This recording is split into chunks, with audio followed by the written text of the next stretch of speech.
Hey guys, welcome back to another video. So this video is part 2 out of 2 for the chess bot game. So it's Minic versus Blackmarlin, and if you guys didn't see part 1, go check that out. So basically in this game we're just continuing from where we left off in part 1. So let's get started.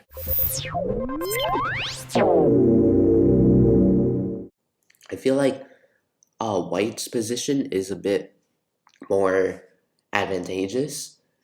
He got two bishops and versus Black's one bishop and one knight, and he got more space. White got way more space. However, Minic also has a doubled up pawn. I'm not sure if that's really of weakness because the doubled up pawn isn't that weak right now. Black isn't really attacking it. So I feel like that is kind of safe, and it could also kind of provide an advantage by moving, I don't know, pawn e4. Actually, that's kind of dumb, but after the positions, lessen, then maybe a pawn push with the e2 pawn would probably prove a bit beneficial. So pawn push up, knight moves over, another pawn push up, and White is really trying to get a king side push. And notice that Blackmarlin, it only has one move to think of right now, which is to take. I mean, and then Minic is kind of thinking, I don't know, what, 12 moves ahead. Blackmarlin only it could think of this one capture. So bishop took, and then king moves back, and then king moves up. I feel like the king maneuvering is for White, just to get his king into action, try to further the pressure of the king side push. Now queen moves over, and that is tripling up on the c file for Black. And I feel like this c file might have some really great importance to the game. So now queen moves up, queen moves back. All right, so I'm not sure why.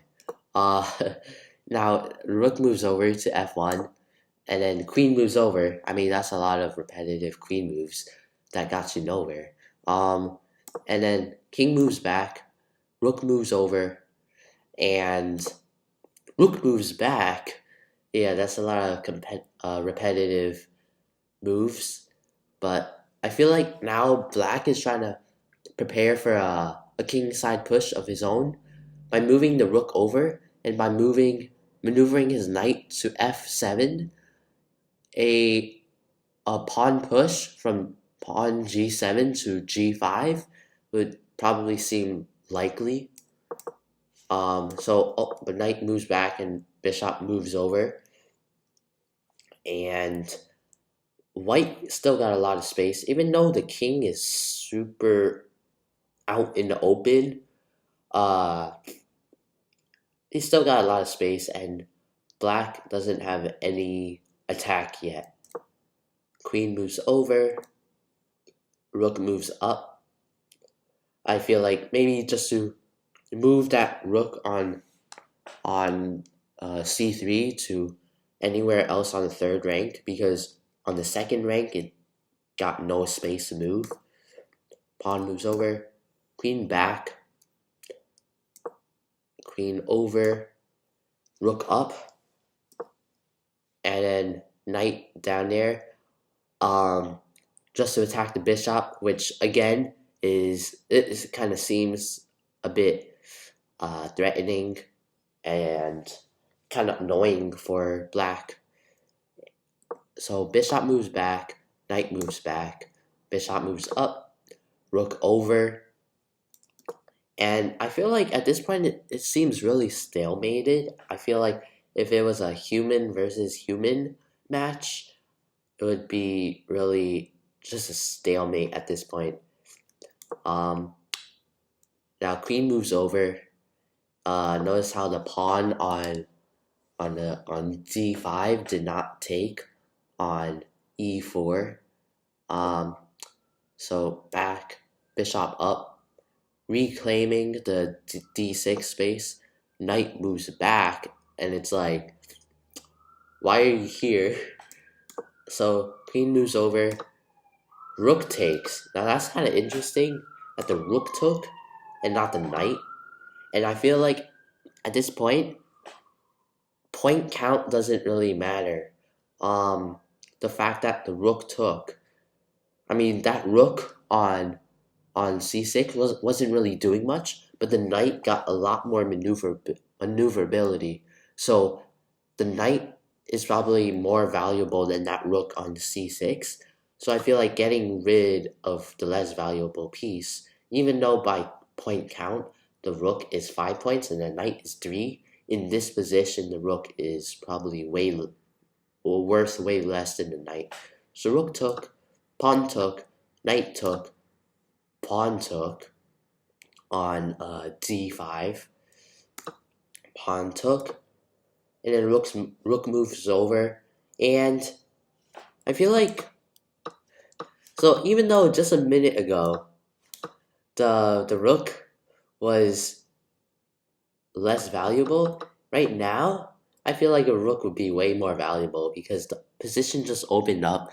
Notice that Minic thinks that it got an advantage, a slightly bigger advantage. So that rook took, queen took, of course. Knight moves over, trying to uh, get a push into the king side. Notice that now space doesn't really matter at this point, uh, because it's just about attack or defending. Now black's pieces do seem like it's more on attack, but white seems like it's more on a defensive side. And notice that on the right hand side, the analysis position, Blackmarlin isn't really thinking about much, but Minic is thinking of a incredible kingside push where black's pieces are all defending and white's pieces are all attacking, and I feel like that would be a bit advantageous, but I'm not seeing that right now. So bishop moves over, knight moves back. Notice that the analysis position changed. Blackmarlin still isn't thinking about much, but for Minic, it changed a lot. Yeah, but for Minic's analysis, it got a pretty huge material advantage. Now queen up, pawn down, I guess just locking the pawns together, and if black got a chance to get rid of the A pawn, it would also allow for a promotion on the A pawn for black. So queen moves over, queen down, really trying to get that promotion for black.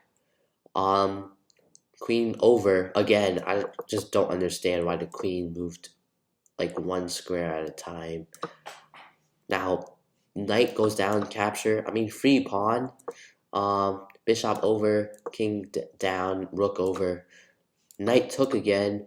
I'm not sure though why Blackmarlin thought that was a great move.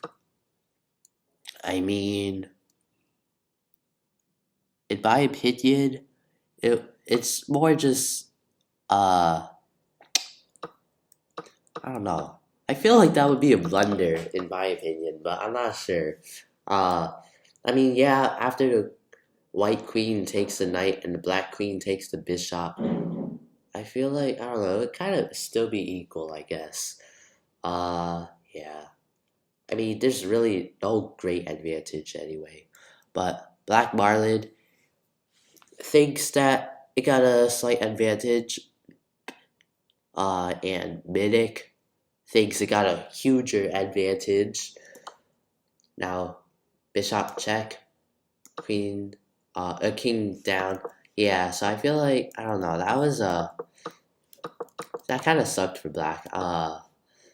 Because taking this pawn really cost you the knight after the bishop checked and saved itself, and then yeah, I don't know. But queen down to e8, and the rook takes. So I feel like Blackmarlin is just giving up pieces left and right. But I feel like it's also trying to rely on the pawns for promotion. Um, so pawn down, you see how the pawn push, it's really trying to, Blackmarlin just seems like it's really trying to get a promotion. While Minic, his analysis board, it seems like, he got a really big advantage. Check, king over, down, down, check, bam, bam, and just, I feel like black was just trying to get some perpetual check, but takes. Now, you see here, those three pawns, I feel like that's what's carrying Blackmarlin right now. It's just trying to get a promotion. Pawn moves down, trying to get white, trying to get its promotion. King moves over, rook over. Both trying to prevent the black king, from moving any closer to the a file, and also preventing that d pawn from getting its promotion. Pawn down, rook takes. I mean, that was just kind of sad. Why would Blackmarlin just leave its pawn hanging? I'm not sure. But I mean, it's a chess bot, and it seems like it seems pretty confident with its advantage. It got a 17.95, but Minic got a 34.81. So I'm not sure. Yeah, and black bishop moves down. White rook moves over. Bishop moves back, trying to avoid the capture. Bishop moves back, and I feel like, I'm not sure if this is a mistake, but the fact that the bishop moved back like this, I feel like it could have just still tried to prevent the a pawn from moving closer to the a8 file. Move back, pawn push, knight, king moves over, trying to, I guess, promote its two pawns. Now, for some reason, so see here, just look at the analysis board. So on the right hand side, so Minic thinks it got a really great advantage. Blackmarlin, yeah, it got an advantage somewhat. Now with this pawn bush, I don't know, this pawn push from a4 to a5, I think Blackmarlin's self-confidence just went over the top, plus 316. I'm not sure where that came from. And as you can see here, somehow Blackmarlin would be able to get rid of the rook and the white rook and the white bishop with his black bishop. And for Minic, it's just about the same advantage that he got, but I don't know, that 316 is really surprising me. King moves over. Blackmarlin still thinks he got that plus 316 advantage. And then bishop moves over, check, king moves over, and then now mate in 18. That's what Blackmarlin is saying. And then for, I guess for white, I'm not sure. And then, just moving pawns over. Bishop moves up, trying to prevent the pawn from promoting, and then white also does the same. Bishop moves back, and then rook over, trying to get that pawn because it's really annoying. And then I guess the rook doesn't take. I mean, it got all the time in the world. King moves over, bam, bam, bam. Just a lot of king maneuvers, and then bishop over. King finally decides to threaten the rook, and rook does not decide to take. I thought the rook would take, actually. The bishop just defends the rook by checking the king, and then the bishop moves back, and then the black bishop moves over to f3, attacking the rook, and I guess the rook got no choice, but then it moves back. Alright, I don't get why it still did not decide to take. King moves up, and then king moves up here, both trying to get their promotion. And pawn up, and then I guess the rook decides to take at this point. That's so nice. That was so late as well.